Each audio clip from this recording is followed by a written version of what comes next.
my great pleasure to welcome you all this evening. A very respectable number, I think. Thank you very much for coming. This, as you know, is the third out of the 4 visits which Bishop Richard is making. And they've been going very well. Just apologies from our Dean, Father Peter Newsom. He managed to attend the last 2 meetings at Selsey and the Witterings, but he's not able to come tonight or on Sunday. Well, I wouldn't expect him to be able to on Sunday.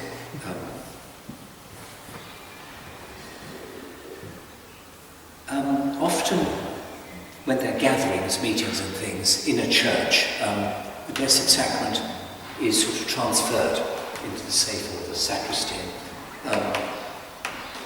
But I was thinking about it, I thought, no, actually it's very appropriate to have the Lord with us, because the Eucharist, as we know, is a sign of his abiding presence in the church. And what could be more appropriate, really, than when our bishop comes to speak to us about the mission of the church and our involvement in that mission. So I think it's a good reminder that the Lord is very present with us this evening, and I'm sure it'll be a very, very fruitful time together. So without more ado, just a prayer to begin our time together.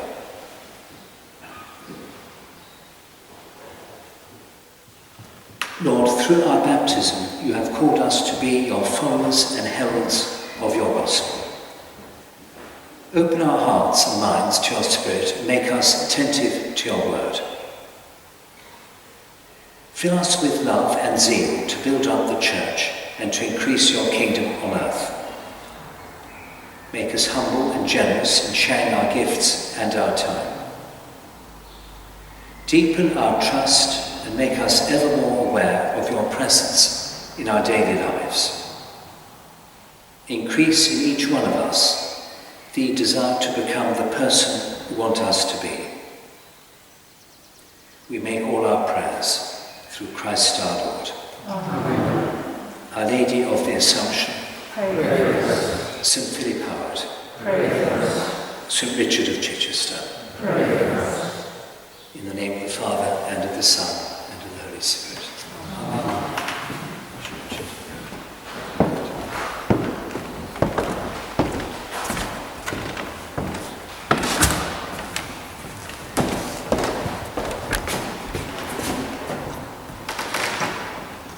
Everybody. Just to say that I'm on camera over there. And our meeting this evening is being recorded, and when we've had the final one of the 4, which will be at Chichester on Sunday, then the results of this filming process will be available on your parish website. So I've got to remember that where I smile this evening, I'll be smiling for posterity. It'll be recorded forever. So thank you for coming this evening. As Canon Thomas said, this is, as it were, episode 3 of a 4-episode series. So I was at Selsey on Tuesday evening, and then at the Witterings on Wednesday, here this evening, and then at Chichester at St Richard's on Sunday. It's lovely to be back here in the parish. Canon Tom reminded me a few weeks ago that I was in fact due to be here last year to mark the anniversary of the church, and then COVID landed upon us. So when we finish the meeting this evening, I'll use the very special blessing that we have in the Missal, in the Roman Missal, for the anniversaries of churches. We're a year out, but the Lord won't mind, and it will just be an opportunity to remember that during this time of the pandemic, with all its struggles and difficulties and deep sadnesses for so many, we've also been celebrating the anniversary of the church here. So I'd like just to say a few words about where we're at in the life of the diocese and the mission that we have to a bit of an update really on where we are with the pastoral plan, and then to explain on the back of all of that where we're going with the parishes down here on the peninsula, on this western edge of the diocese, the southwestern edge of Arundel and Brighton diocese.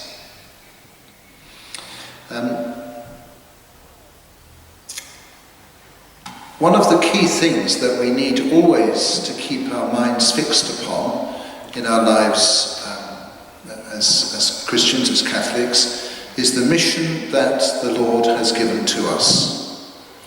We find this explained to us very, very clearly indeed at the end of Matthew's Gospel, where Jesus says to his followers, "Go, make disciples of all nations, baptize them in the name of the Father, the Son and the Holy Spirit, and teach them to observe all the commands that I gave you."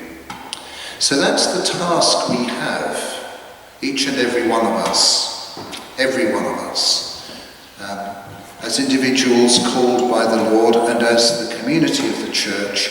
We are in the business of spreading the gospel, not keeping it for ourselves, not kind of holding the gospel to us as some sort of insurance policy, but sharing the good news of Jesus Christ. And we know that in this task he has given to us, he is always with us. He finishes those words at the end of the Gospel, "Know that I am with you always, yes, to the end of time." So regardless of the challenges that we might face, the changing circumstances of the world in which we live, the impact of a pandemic even, the Lord is always with us. He never abandons us. And that means that when we have struggles and difficulties, either in our own personal lives or more widely in our society, we know that we can, as it were, lean on the Lord. He's always there supporting us. And that gives us a confidence, a tremendous confidence. So as we look to the future, even though we think, well, what is life going to look like when we're finally released from the restrictions of the pandemic, whenever that might be? And we might have a lot of concerns and worries about what the future might look like. We know that despite those worries and concerns, the Lord never abandons us. So that's the backdrop, as it were, the foundations on which we build, the foundations of this mission that the Lord has given to us. And when I came around with the pastoral plan, it was 3 or 4 years ago it is now, you'll remember that the way that process worked. So I went round, I spoke to groups of people in every deanery, offered some questions for reflection. The different deaneries looked at those in different ways. Some came up with new questions, which was great. And then I came back and listened, and then I came back a third time with Sarah Kilmartin, and we presented the plan to around the diocese. And in that plan, there were 3 foundational elements. One was the mission that the Lord has given to us. How do we best do that? And in order to be able to fulfill that mission, we need to be formed in our Christian and Catholic faith. And how can we best do that? And we can't be formed and we can't do our mission unless we pray. So those are the 3 kind of foundational blocks, as it were, on which everything else is built. And during the course of the last while, you will have seen and heard, and I've no doubt experienced, some of the ways in which that prayer and formation is being rolled out in new ways around the diocese. And we've got, lurking at the back here, Deacon John, hiding behind his mask, who oversees spirituality and formation for the formation team of the diocese. And perhaps you took part in Invited during Lent. That rather splendid virtual mission that we had around the diocese, which involved well over 1,000 people took part in that in one way or another. It was a wonderful initiative, and something that in a way was forced upon us because of the pandemic. But one of the fruits that grows out of that is we've learned some new ways of doing things. And Deacon John was very much involved with putting that invited programme together. So already, as a diocesan family, we're doing some of these things in new ways.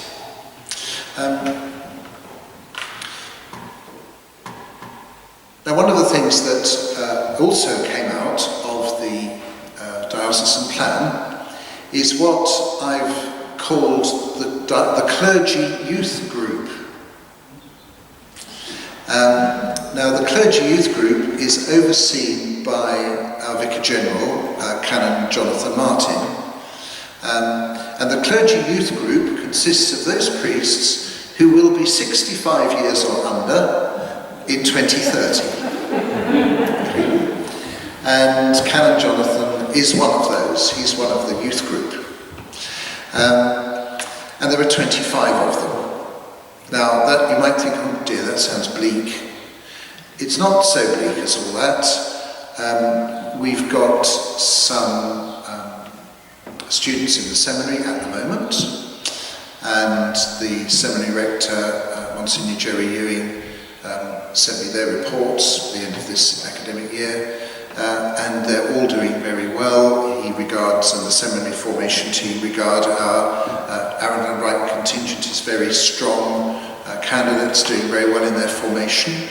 And that means over the next few years we will have some ordinations, small number, one this year, one next year, one the year after that, two the year after that, God willing. And tomorrow I am seeing 3 men who have applied to begin their formation this year. 3 men. The present way of forming priests is a little different to the way it was when Canon Tom and I were at St John's Seminary. A few years apart. Tom was ordained a few years before me. And instead of doing 6 years as we did, the current programme now, which has been required by the Holy See, by Rome, is now 7 years. So those 3 men starting formation this year, God willing, if all goes well, will be ordained, if my sums are right, in 2028. So we are going to be facing a future with a few less priests than was the case. And it's quite interesting talking to the Clergy Youth Group that one of the things that a good number of them have spoken about is a real desire not to find themselves living on their own. And you can probably understand that. If you're living on your own, and you spend your day visiting your school, visiting the hospital, doing some house visits, celebrating Mass, all the things that, having a meeting or two, all the things that priests do during their day, and you go home and you shut your door, who do you talk to about the stuff that you've been working on? And if you've got a little group of priests living together, they can support one another in prayer and ministry.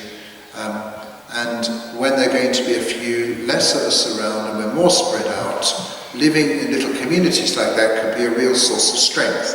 And so quite a few of our younger clergy have said to me, would it be possible for us, instead of being all spread out all over the place, to live in little communities? And I'm quite open to that possibility. There are 1 or 2 of them who might feel that that's not the way they want to be and they'd rather be on their own, and that's okay too.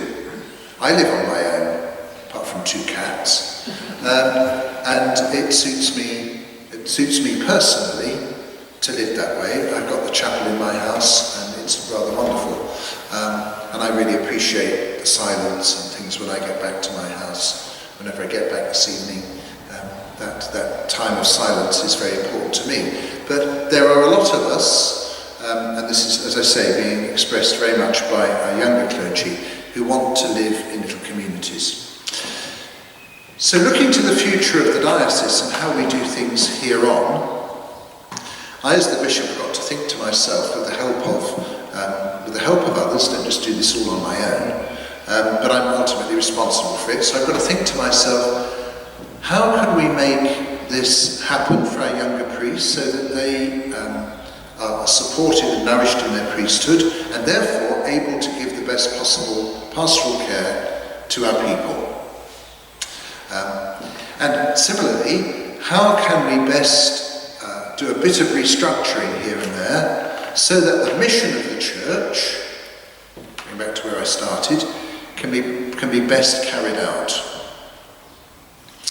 And if you cast your minds back to the pastoral plan, I looked in that plan at the way things might be shaped by the time we get to 2030. Now, it's certainly the case that the COVID pandemic in some parts of the diocese has brought 2030 forwards. Interestingly, not so much down here in this part of the diocese, but in some other parts of Arundel and Brighton, we've kind of had to bring 2030 forwards because of the economic pressures of the last 12 months on a few of our parishes. So, this week I've been going around, Selsey, Wittering's here, and then Chichester on Sunday, to explain that looking to the future, I would see what are currently, in church law terms anyway, 3 parishes, Selsey, the Witterings, and then Chichester and Bosham as one parish, becoming one parish. So, in practical terms, what that means at the moment is that Selsey is going to join all the rest. Now, it's quite possible to do this in terms of mass provision, so just thinking of that for the moment. It'll probably mean a little bit of rejigging at Selsey, the Witterings, and here. But it will be possible for the mass provision to continue, looked after by 2 priests. What it will mean is, if we allow for a little bit of rejigging here and there, it will mean that all 4 churches can stay open. Don't want to shut a church down here. That's not my plan at all. So if you were coming here this evening worrying, thinking, well, the bishop's going to come and tell us he's shutting us down, I'm not. There are very good reasons here on the peninsula for keeping all the churches that we have. And you know them better than I. The reason is the roads. As I said to somebody in Selsey on Tuesday night, the quickest way to get from Selsey to the Witterings to Bosham is to borrow a Royal Marine and a rigid inflatable boat. And you get there very quickly that way. But we can't do that, so we've got to rely on the road system, which, as you know, is a bit creaky at times. That means that we've got to perhaps look at rejigging mass times a little bit. But the great thing is we can do this without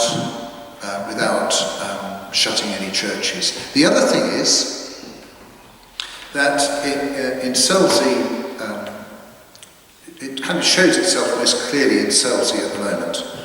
When dear Father John died last year, there was a time when there was no priest in Selsey. In fact, I celebrated Mass there last August a few times as we were coming out of that time of lockdown. The presbytery in Selsey is a bungalow, as you probably know, and bungalows lend themselves to accommodation for retired priests. We've got a retired priest living at the Witterings, of course, and Selsey, in due time, not right now because we've got a priest, Father Maxim, is just moving in there, but when Father Maxim moves on, we could look at Selsey as a place for one of our retired priests to live. Now, why think in those terms? We've got quite a few retired priests in the diocese, and the trustees have established a figure that we can spend on housing for retired priests. We can no longer afford, as a diocese, to buy a house for a retired priest in Surrey. It's too expensive. So we've set a ceiling of 350,000 for a house for a retired priest, and where possible, we like our retired men to live where they want to live, but we just can't afford Surrey any longer. And it does mean that where we've got suitable presbyteries that might not have a resident parish priest any longer, ideal for a retired man. It also means that if the retired priest living in Selsey feels he can celebrate a Sunday Mass from time to time, that will help the others. So in my mind, I see Selsey as a good spot for a retired priest, and I'm sure you'd agree that Selsey is quite a good place for somebody retired to live. I remember a priest friend of mine in Southwark retired to Selsey some years back, and very much enjoyed his time of retirement there. Remember that priests retire at 75. It's a little bit older than much of the rest of the population. So when Canon Tom gets to 75, he is obliged to write to me and say, I am now 75, what do you want me to do? And I can say, you may retire, or I can say, you may not retire.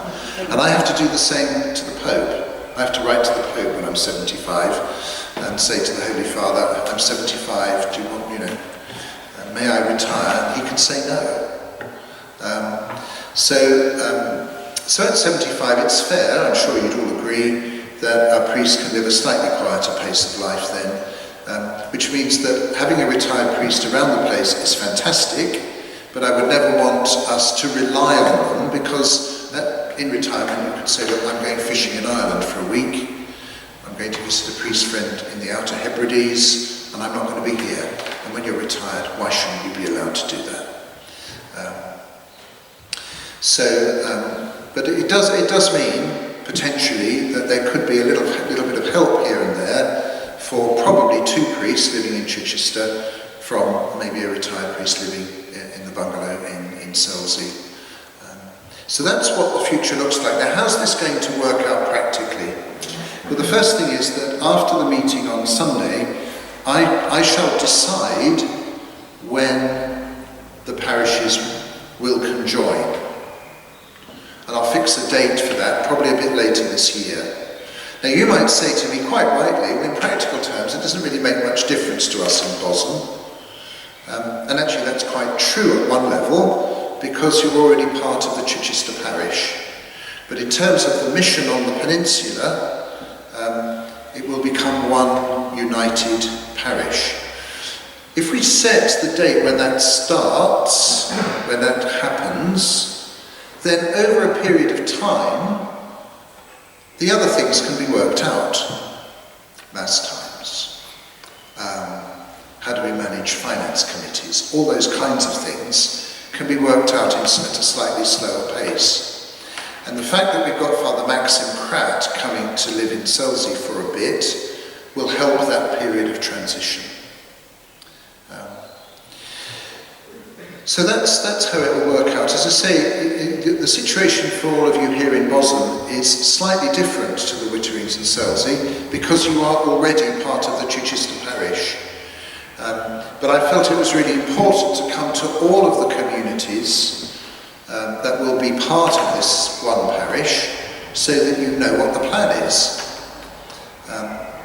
One way of thinking about things for the future is that having a bit more jointery around the place in this way does mean that you can bring skills and talents from one community to help with another community, and we're seeing this happening quite a bit around the diocese now. So to give you an example, the cathedral and Storrington now do their sacramental preparation together. You might think it's quite a distance over the downs, but the children from Storrington go to the school in Arundel, So it makes very good sense to do First Communion preparation together. And it means you can find people to help with the catechism in both parish communities, and the load is shared.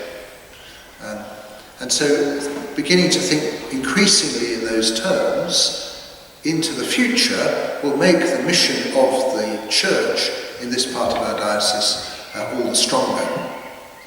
So that's the direction of travel. As I say, after the meeting on Sunday at Chichester, I'll work out the date and I'll issue a document, nice little decree, establishing the date at which the four communities on the peninsula will become one parish. Before I do that, I'm obliged in church law to consult the Council of Priests. So it'll be after the next meeting of the Council of Priests that this will happen. But that's the plan, that's the direction of travel.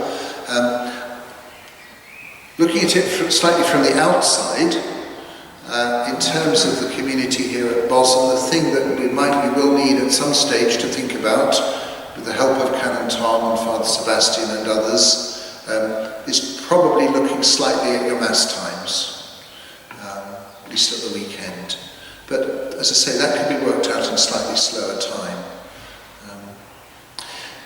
I think I've said enough. I've waffled on for nearly half an hour. I'm still awake, so that's great. Does anybody have a question? Hello? I might repeat the question for the benefit of the recording.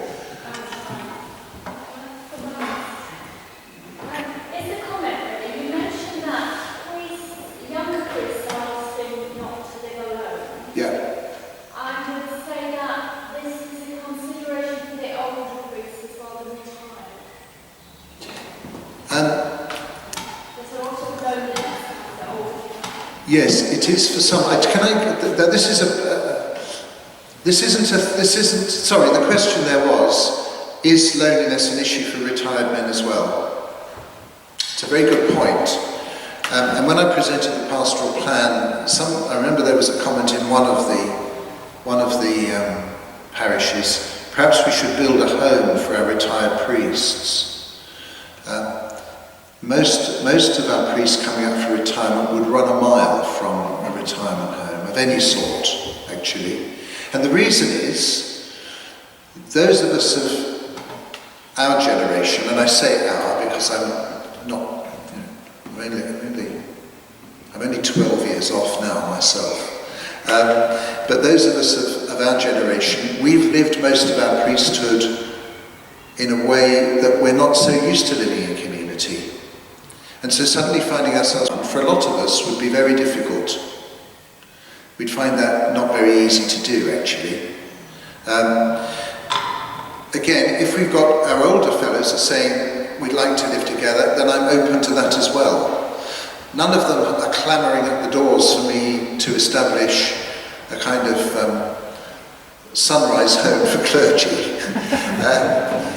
But where we have priests who are in need, who need some residential care, we have it already.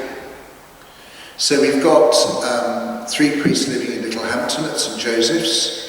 We've got two Arundel Brighton priests, 1 Southwark priest living at Heathfield, where also the parish priest of the parish lives. So there's 4 of them on one side there. We've got 2 priests living with the Grace and Compassion Sisters in Brighton. So if somebody really wants to move into a kind of residential retirement village setting, we've got them. And in fact, Father Kevin Griffin, who was PP up in Crowborough for many years, and I often mention him because I knew him quite well before ever I came to the diocese. And I knew back then that Father Kevin had his eye on Heathfield, because he didn't want to live on his own. And so in fact what happened there was we found that one of the flats was coming up for sale. And so I said to the finance office, buy that flat. fact, we had another priest living in it for a while because Father Kevin wasn't ready to move in. So we've kind of got our eye to that as well.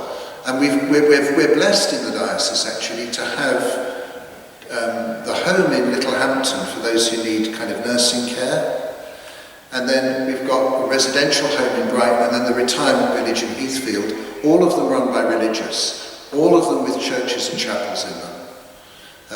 So if a retired guy wants to live in that setting, they're kind of there for us. Another one of our retired priests, he's just 75 this week, Father Hugh Dutton, who Tom and I will remember well from seminary. He's the chaplain to the visitation nuns at Waldron. So he lives in the bungalow there and looks after the convent. So we've got a number of options. But for actually, somebody at Selsey the other week said, well, when you retire, will you come here? She said to me. So we've got a number of options around, if you like, but not all of us. Some of us at retirement would rather look forward to looking after ourselves and making our bacon sandwiches at the hour of the day we want to eat them and all that sort of thing. And certainly for a slightly more active retired guy, they like the idea of being able to help out in a parish when they want to. So we've got lots of bases covered, thankfully, for our retired clergy. Sorry. You said there's a priest living in the presbytery at Wittering. At Wittering. Yes. Does he surface at all? I mean, does he help anymore? Is he very old? No, he's well advanced in years. He says mass occasionally for the sisters in Bognor, for the Servite sisters. Yeah, but that's pretty much what he's able to do now. Yeah.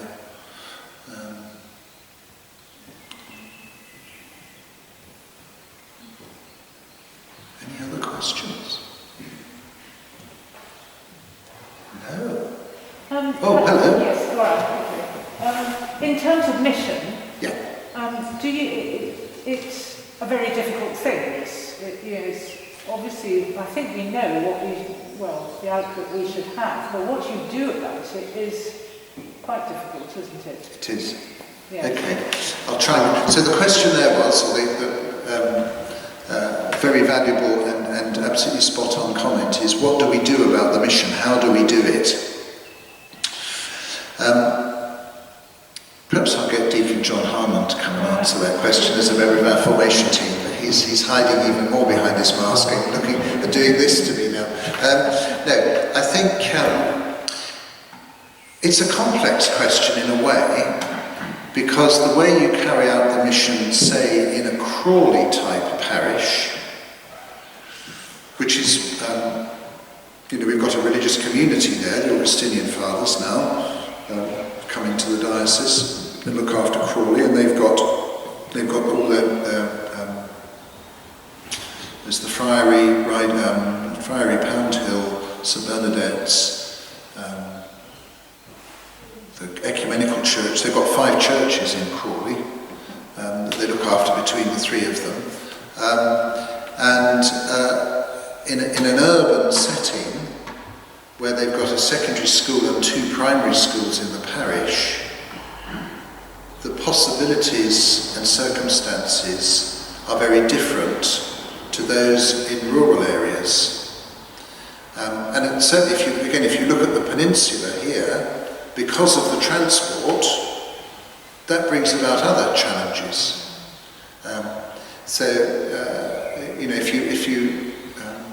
If you want to get from here to Selsey, unless you're going to go by sea, which demands the tide being in at the right time, it's quite a drive round to do it.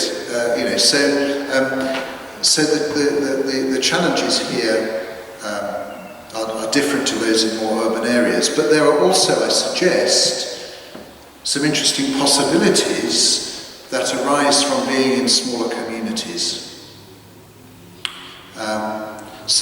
In your parish community here, in your community here at Our Lady of the Assumption, you all know one another. you're in a Crawley or a Woking is our biggest parish, mass attendance, pre-COVID, and it's creeping up every week. There are more people coming back. You have mass attendance of 1,600. You can't know everyone. Now, where you do know everybody, that brings about a different kind of more familial dynamic, which can be very welcoming to others. And also because you know everybody so well, you can work together more easily to say, how do we go out to these folk? And you will know them because you're living in a smaller community.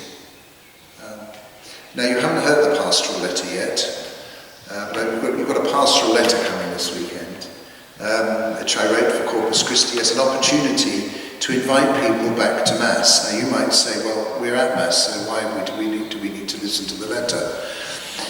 What I say in the letter is, so Canon Tom or Father Sebastian read it out at the weekend here, you will hear them say, if you know somebody who was at Mass before the pandemic and hasn't come back yet, you invite them back.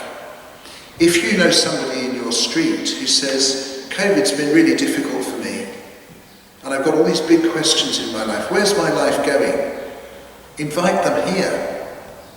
You know, I really do think, we discussed this actually at the Bishop's Conference meeting after Easter, that we've got a bit of a golden moment for evangelisation just now, because the pandemic has thrown up all sorts of questions in people's minds, all sorts of difficulties, struggles and sadnesses, and we're all looking for where do we find the answer to these big questions? Now, we know the answer lies in the gospel. So it's how do we say, right, well, in this circumstance that we've got, which is in so many ways awful, how do we as Christ's community in this part of the world, here in Bosham, how do we bring that good news to our community? Now, probably the best person to answer that question is you, because you live here. You know, the bishop can come up with all sorts of bright ideas, and John can have some wonderful programs running, and there's some really good stuff there. But even if you take a thing like the invited mission, I'm sure some of you took part in that, you say, well, I've learned something new from this. Rather than just this new thing being just for me, what can I do with this new thing that I've learned, or this new depth in my prayer life I've found, or whatever it might be, that is going to help the person living either side of me in my street? It's almost bringing it down to that level. And that's how we evangelise. I could go on for hours. But yes, it's a big question, and it has to be answered differently in all sorts of different places. Just give you another example. We have areas in the diocese here, as you may well know, that are on the government concern list for well-being and economics and everything else. So Hastings and St Leonard's is regarded by the government as one of the deprived areas of the country. So our parish communities there, they are bringing the gospel into that very particular circumstance. We've got places in Brighton, for instance, in particular. I don't know whether you're aware, but a very, very big Catholic charitable trust has made a lot of money available for food vouchers. Now we've snaffled up for use in Arundel and Brighton several £1,000s worth of food vouchers, and they're available through schools or through parishes, and every penny that we've got, and it is several £1,000s, I think it might, I'm trying to think actually how much it is. I think it's probably about £10,000 worth of food vouchers that we've had, and an earlier tranche before that. It's all been used up. Nearly all of it along the south coast, from Bognor across to Hastings.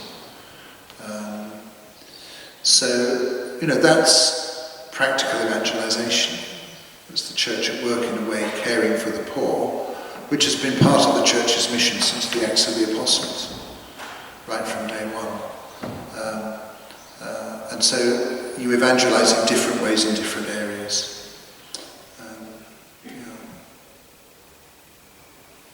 Keep thinking about how do we evangelise in Bosham. Keep asking yourselves the question. Hello. Can I ask you a question? Please. If there's going to be 2 priests based in Chichester but covering 4 churches, are those priests still going to be as available and visible as our priests are at the moment? I'll repeat your question. With 2 priests looking after the whole peninsula, are they going to be as visible as they are now? With 4 churches instead of 3. Well, the logical answer is slightly less, because they've got 4 churches instead of 3. That said, with a little bit of rejigging of your Sunday Mass times, I'm not sure you will see such a massive difference. One of the key things is, and this is why being open to a slight shift of Mass time here and there is important. No priest enjoys the situation where they rush in just before Mass. Everything's ready. They throw the vestments on, rush out, say Mass, dump the vestments, run on to the next place. That must be avoided at all costs. Because that time, as you well know, and you've got your little coffee bar out there, that time after Mass, when the priest can stand around and chat to folk, is really important. Because Canon Tom or Father Sebastian can pick up on those who might need a visit during the week. He can pick up on those who might be going into the hospital in Chichester for some procedure they've been waiting ages for as a result of the pandemic. All those kinds of things. A lot of that informal chatting is really important for the priest to pick up on what's going on around the place. So, however the Mass times might need a little bit of movement here and there, there's got to allow space for as much visibility as is possible. I wouldn't see, looking at your notice board out there with your weekday Mass time, that wouldn't be under threat at all. So as much as possible can be done to keep the visibility as high as possible, but a really key thing is this thing of making sure that there's some space around a Mass time to allow for pleasant conversation. Because we as priests need to know our people, and you really love to know your priest.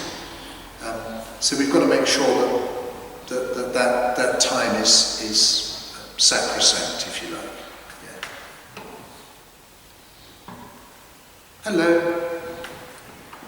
Thank you. Pope Francis has written a great deal in his last documents, hasn't he? Last, say, 3 documents, about how he would like us, like parishes, to respond after the COVID crisis has quietened down. Could you please, Bishop Richard, tell us something about your vision or the vision of the diocese and how we might make a positive response to the sort of things that Pope Francis has been talking about? Okay, so the comment there was Pope Francis has written a lot about future vision of the Church. Do I have a thought on the subject? I could answer that very simply by saying I agree with the Holy Father. I think and it's not just to do with COVID, of course. If you look at Pope Francis's big documents, he's written lots and lots of little ones, but if you look at his big ones, so Evangelii Gaudium, Christus Vivit, Laudato Si. If you look at his really big documents, Fratelli Tutti, then there are some key themes in every one of them that are common to every document. One of them is his very firm principle that we recognise that evangelisation takes time. Pope Francis is very keen on taking your time over things, actually. He recognises very clearly that a lot of what we do in the life of the church is not quick fix. So you sow a seed, and if you use the parable of the sower for this, the seed doesn't just pop up. If it just does pop up, as the gospel reminds us, it means the soil is shallow and it's not going to survive. So we need strong roots and things grow slowly. And Pope Francis is very clear about that. So I think that's important for us, that what we do now, we realise we may not see the fruits of it. And I said, it was either Selsey or the Witterings the other day, that this whole thing of formation, which is lifelong. We've grown used to looking at formation in our Catholic faith as something that happens, First Communion, Confirmation, marriage, and baptism, maybe too, when you bring your child for baptism. Now, we need all those times, but what we really need is non-stop formation from baptism to death. So if you're saying to me, what's my vision, growing out of some of the things that Pope Francis says, that would be one element in it, is that we move to a point where in our diocese, we're engaged in formation all the time, and we never stop forming ourselves, growing closer to Christ.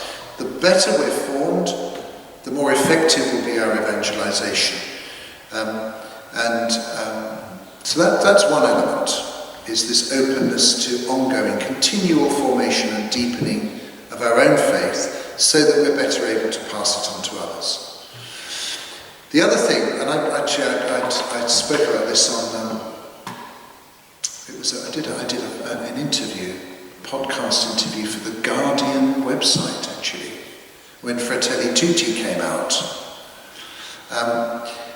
And one of I think for me, the thing that stands out in Fratelli Tutti is where the Holy Father, he takes the parable of the Good Samaritan, but he broadens it out, if you like. So if you look at the Good Samaritan, you've got one person doing what is right for one person. Now what Pope Francis says in Fratelli Tutti is he poses the question really, what would it look like if a whole nation behaved in that way to the rest of the world? Now that's pretty mind-blowing. If we're going to say that any nation in the world looks at any other nation in the world in the way the Good Samaritan looks at the fellow who's been mugged and left in the ditch, that's transformative. So thinking about that in terms of our diocese, how can we build on what we're already doing as a diocese to look to the wider world? Now we've got some examples of that. The Refugee project, for instance, much of which is going on in the Brighton area. So we've got that running. We're doing quite a lot of work on trafficking.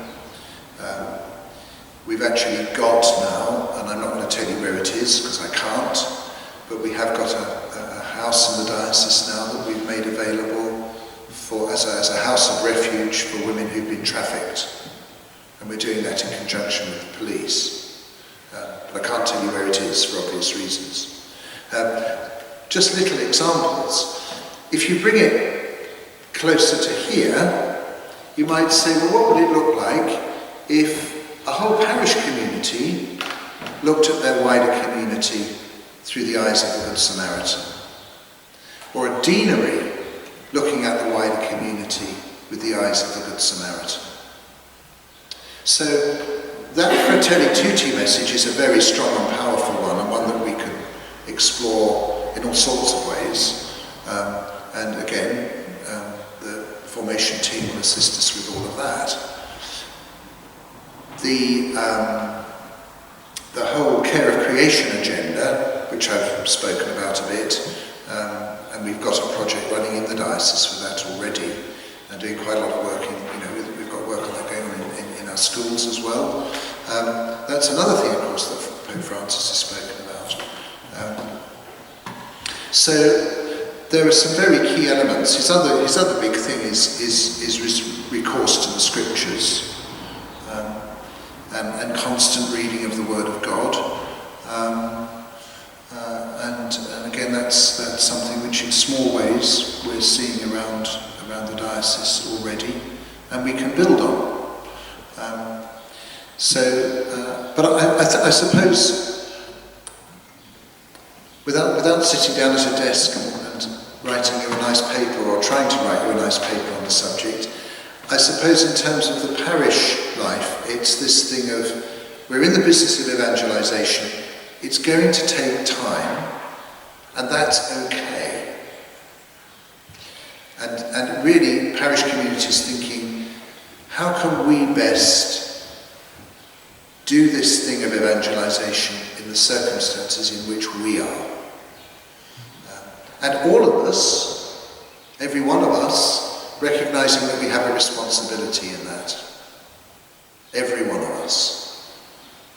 And that's there simply because we're baptised.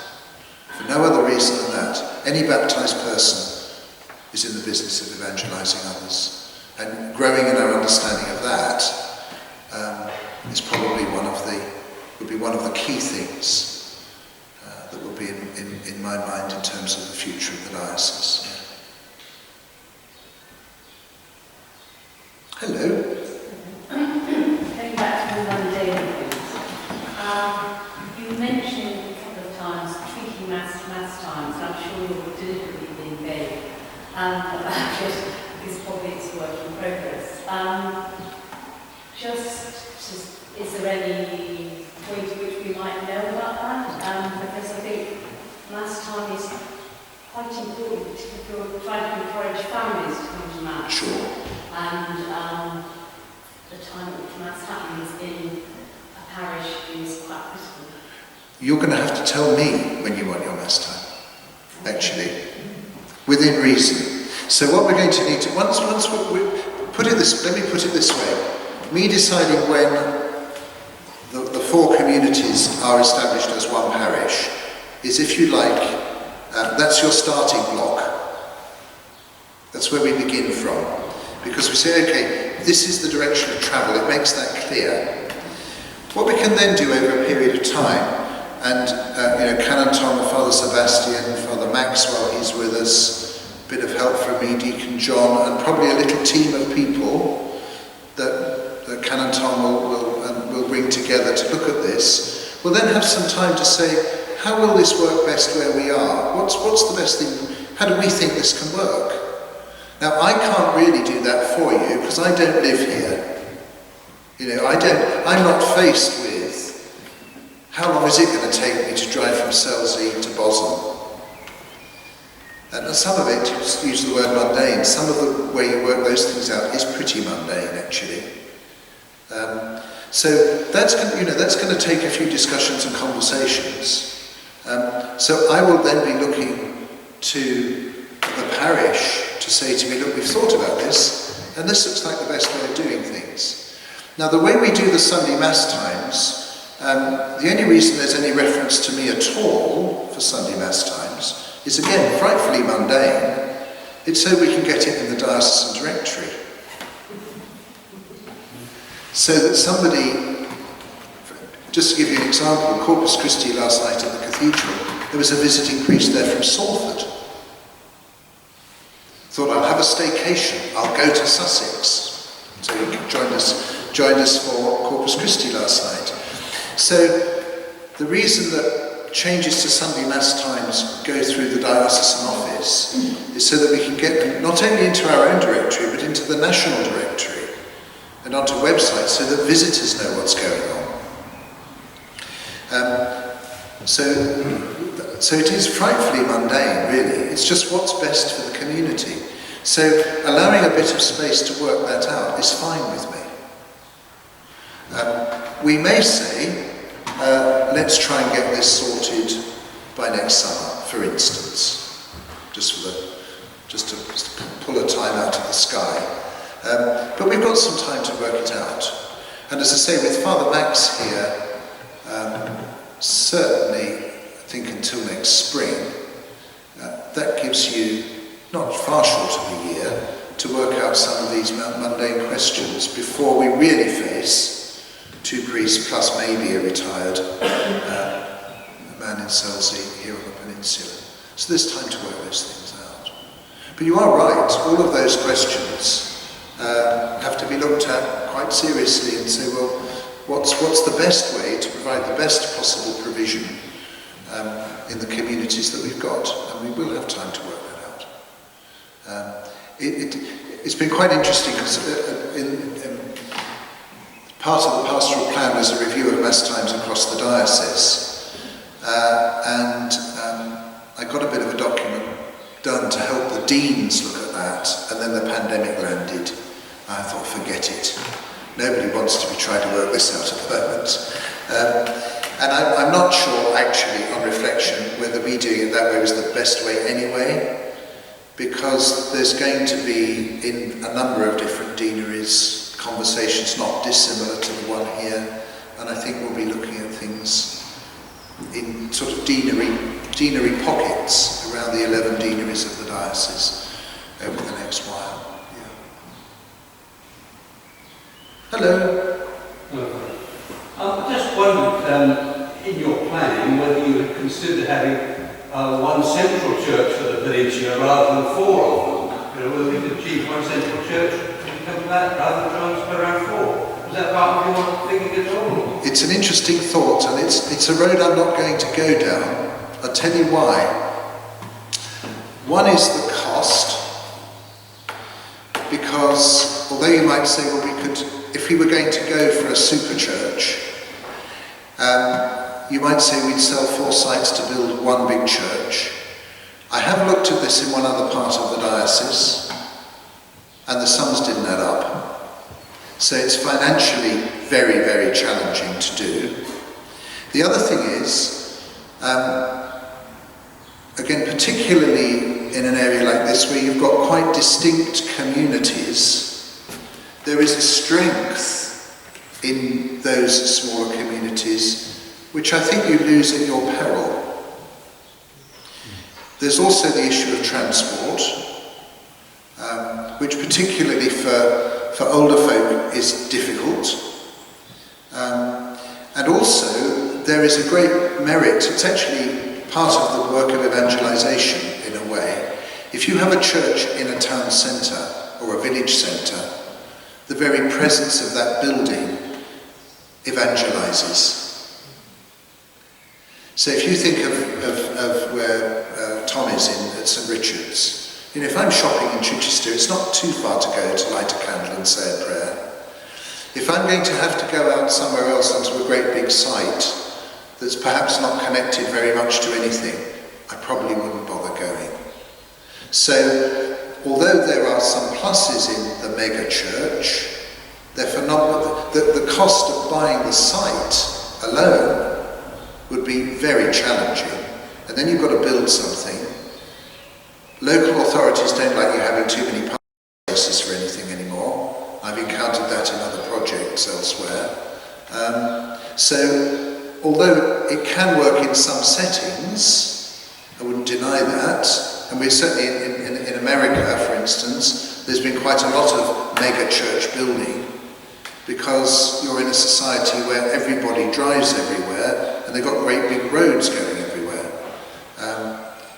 It's a different kind of setting for us. And there is a certain strength in that small town, village, community church, evangelizing in that community. So it's an interesting thought. It's not a road I would go down, at least not in this part of the diocese. We've done it almost done it in Surrey. We've got 1 or 2, like Woking for instance, they built a big church in the middle of Woking, or just outside the middle of Woking, which works fine.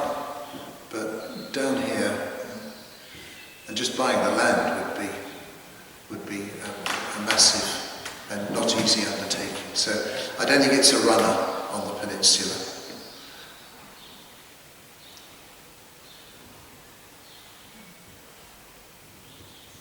Okay.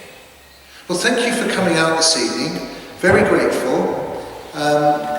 Please keep all this, I know you will, in your prayers. And as the conversations happen, please do engage in them. And thank you for all you're doing in the mission down here in this part of the world. I really do believe we've got a very positive way forward here, and it will be wonderful for the communities to see ways over time. Evangelisation is a slow business, over time, to see how working together can bring about the mission that the Lord has called us to fulfil. So just mindful then of what we hoped would have been an anniversary celebration for Our Lady of the Assumption, let's just spend a little time in prayer together.